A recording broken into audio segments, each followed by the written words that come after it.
आज ही Doubtnut app download करें। Doubtnut पर होगा अब आपके सभी मैथ्स, केमिस्ट्री, फिजिक्स और बायोलॉजी डाउट्स का सफाया। बस अपने क्वेश्चन की फोटो खींचो, उसे क्रॉप करो और तुरंत वीडियो सोल्यूशन पाओ। Download now. हेलो एवरीवन, इस वीडियो में हम बात करेंगे बिजनेस ऑर्गेनाइजेशंस के फॉर्म्स की और उसके बाद हम बात भी करेंगे कि कौन सा फॉर्म हमारे को चुनना चाहिए। ठीक है, तो ये यही डिस्कस कर रहे हैं कि choice of forms of business organisation. ठीक है, तो पहला है cost and ease in setting up the organisation. अब हमारे को बिजनेस ऑर्गेनाइजेशन का कौन सा फॉर्म चूज करना चाहिए जो कॉस्ट और आसानी से सेटल हो पाए। ठीक है, इनको अभी हम डिस्कस करेंगे। फिर लाइबिलिटी, अब हम देखेंगे कि कहाँ पे लाइबिलिटी लिमिटेड है, कहाँ अनलिमिटेड है और क्या फेवरेबल है और क्या नहीं है, वो भी डिस्कशन करेंगे।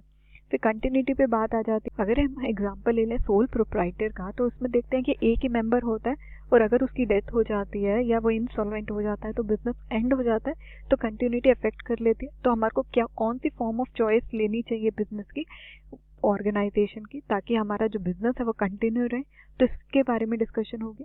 और मैनेजरल नीड्स में भी हम देख लेते हैं कि कितनी मैनेजरल एक्सपर्टाइज नॉलेज हमें चाहिए, हम उसको फुलफिल कर पा रहे हैं या नहीं कर रहे हैं, और अगर नहीं कर पा रहे हैं तो हमारा अपने बिजनेस को चलाने के लिए कौन सा फॉर्म को यूज करना चाहिए।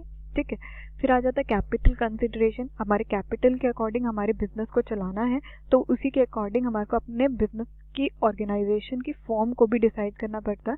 ये अभी हम डिस्कस करेंगे।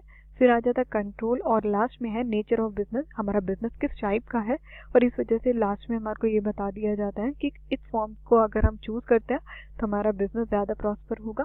ठीक है, तो पहला हम पढ़ लेते हैं sole and ease in setting up the organisation. Sole and ease in setting up organisation से क्या मतलब हुआ, इसमें लिखा हुआ है जैसे sole proprietor is the least expensive. ठीक है, अब कॉस्ट में अगर हम देखें तो सोल प्रोप्राइटरशिप जो होती है वो सबसे ज़्यादा एक्सपेंसिव नहीं होते हैं। तो क्या कह रहे हैं, लीस्ट एक्सपेंसिव, मतलब कि वो ज़्यादा महंगी नहीं होती है और वो फॉर्म हो जाती है बिना किसी लीगल फॉर्मेलिटीज़ के और अपने काम को भी वो फुलफिल कर देते हैं।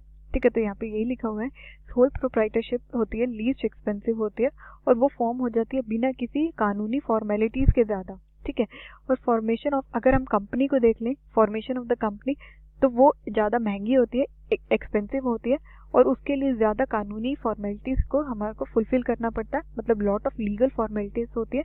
तो अगर हम कॉस्ट और आसानी वाली देखें कि ऑर्गेनाइजेशन फॉर्म हो जाए जिसमें कॉस्ट भी कम हो और आसानी से फॉर्म भी हो जाए, तो हम ये कहेंगे कि सोल प्रोप्राइटरशिप जो होती है वो बेटर होती है। ठीक है, अब अगर हम लाइबिलिटी के एंगल से देखें कि हमारे को कौन सी चूज़ करनी चाहिए, तो पहले एक बार हम रीड आउट कर लेते हैं।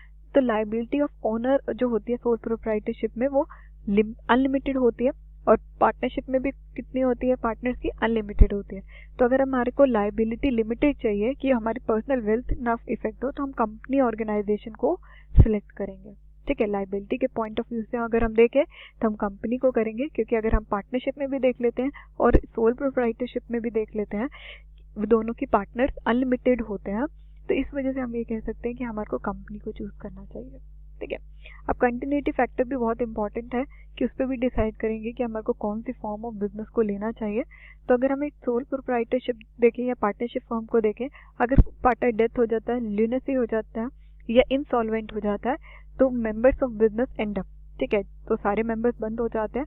ठीक है, उसके बाद बिजनेस भी शट डाउन हो जाता है। लेकिन अगर हम जॉइंट हिंदू फैमिली बिजनेस देखें, अगर करता है, ठीक है, और कोऑपरेटिव सोसाइटीज भी देखें, अगर कोई मेंबर मर जाता है या करता मर जाता है तो एल्डेस्ट मेंबर ले लेता था उसकी जगह, और कोऑपरेटिव सोसाइटी में न्यू मेंबर जितने आते रहेंगे कोऑपरेटिव सोसाइटी चलती रहेगी।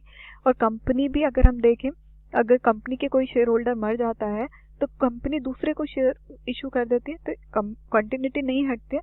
तो अगर हम कंटिन्यूटी फैक्टर में देखें तो company cooperative society much better है as compared to sole proprietorship या पार्टनरशिप। तो हमारे को कंपनी या कोऑपरेटिव सोसाइटी करनी चाहिए, जॉइंट स्टॉक कंपनी भी ले सकते हैं हम।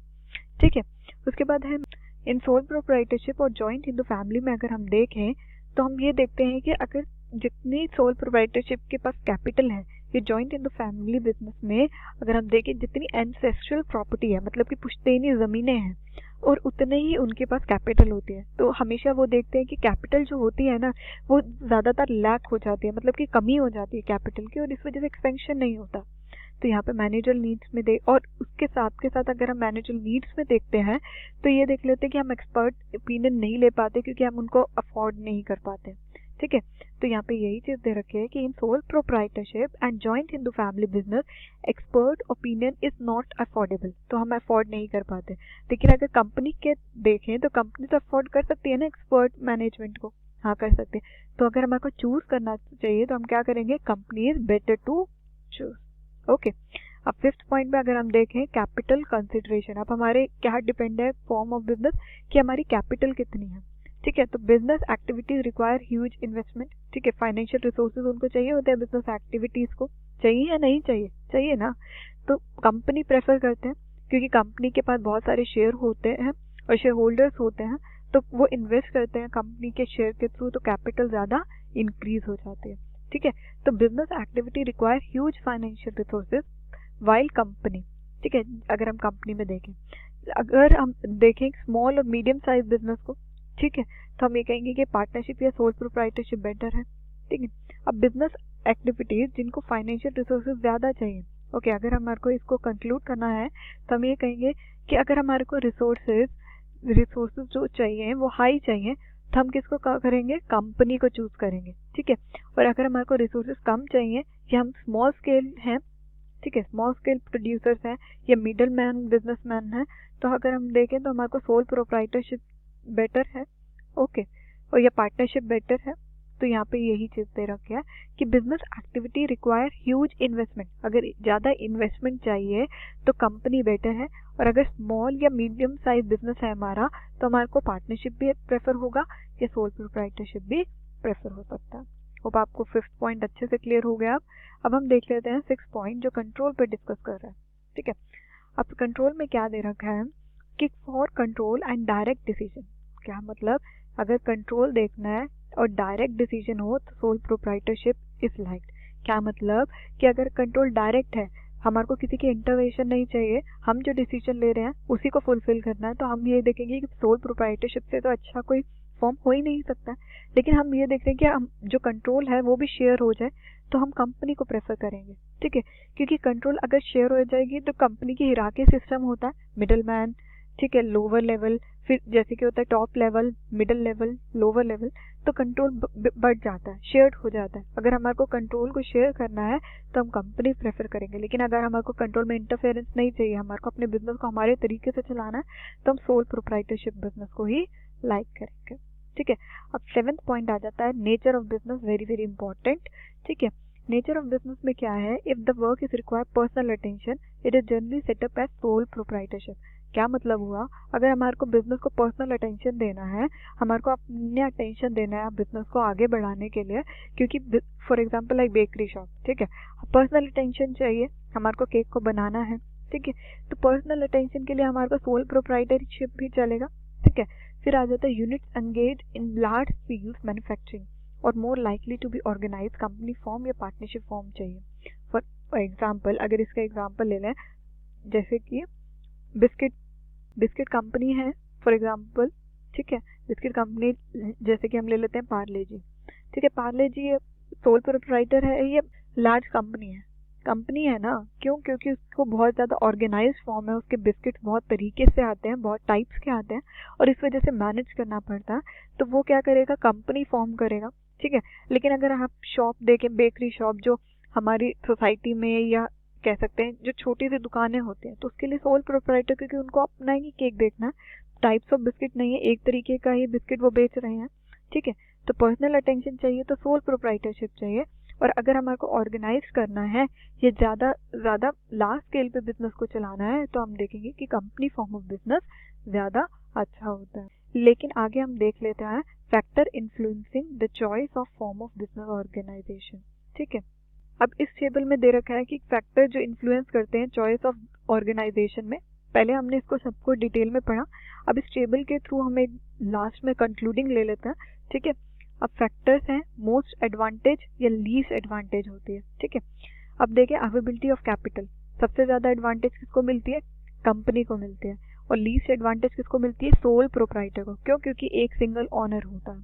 ठीक है, कॉस्ट ऑफ फॉर्मेशन अगर हम देखें, मोस्ट एडवांटेज सोल प्रोप्राइटर, क्या मतलब कि सबसे कम चाहिए होती है, और अगर सबसे ज़्यादा कॉस्ट चाहिए तो वो किस में चाहिए, कंपनी में, तो ये एक तरह की लीस्ट एडवांटेज हो गई।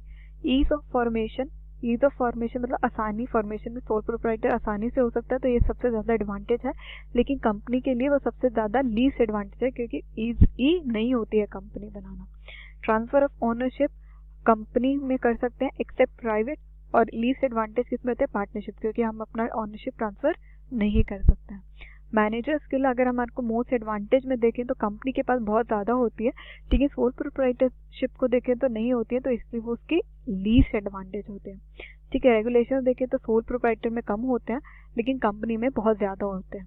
फ्लेक्सिबिलिटी अगर देखें तो सोल प्रोप्राइटर सबसे ज़्यादा फ्लेक्सिबल होता है, क्योंकि एक ही ओनर होता है, लेकिन कंपनी में बहुत सारे हिरार्किकल सिस्टम होते हैं, लेवल्स होते हैं, इस वजह से कंपनी के लिए फ्लेक्सिबिलिटी नहीं होती है।